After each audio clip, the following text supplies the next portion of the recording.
High, সবাই কী করছেন? আমি তো বাড়ির সমস্ত কাজকর্ম সামলিয়ে ছেলেকে সামলে সোজা চলে এলাম দুপুরে রান্নাবান্না করতে। আর তার জন্যই কিন্তু এখানে প্রস্তুতি চলছে। প্রথমে সবজিগুলোকে ভালো করে কেটে ধুয়ে নিলাম।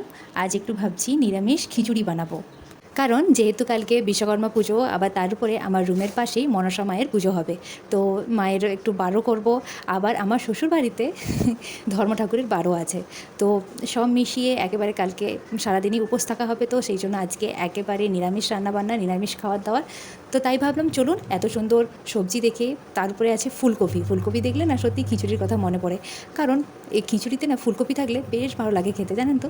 সেই জন্য ভাবলাম চলুন সব কিছু দিয়ে আজকে একটু খিচুড়ি বানিয়ে নিই। আর যেহেতু বড়মশাই আজকে ডিউটিতে আছে, তো দুপুরে আজকে খাবে না, তাই ভাবলাম মা আর ছেলের ভালোই দুপুরের মেনুটা জমেই যাবে, তাই না? সেই জন্য দেখুন আজকে একটু খিচুড়িতে পটল, ফুলকপি, গাজর, কুমড়ো, আলু সব মিক্সড করে খিচুড়ি বানাবো। বেশ মজাই লাগবে খেতে, জানেন তো। সেই জন্য আজকে একটু নিরামিষ খিচুড়ি বানিয়ে নিলাম। তো আপনারা কারা কারা দুপুরে কী কী রান্নাবান্না করছেন, তো একটু প্লিজ কমেন্টে জানাবেন তো।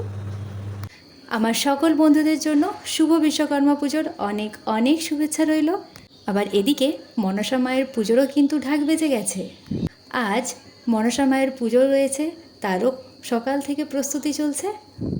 আজ বিশ্বকর্মা পুজো, মনসা মায়ের পুজো, সব রকম পুজো মিশিয়ে না আজকে সকালটা দারুণ কেটেছে। আর এদিকে দেখুন বেটু আর পাপাকে সকাল সকাল ঘুম থেকে উঠে যে যার গাড়ি নিয়ে সোজা বাইরে চলে এসেছে। আজকে যেহেতু গাড়ি পুজো হবে, তো সেই জন্য সকাল সকাল সবাই ঘুম থেকে উঠে সোজা গাড়ি নিয়ে বাইরে চলে এসেছে, গাড়ি ধোয়া হবে।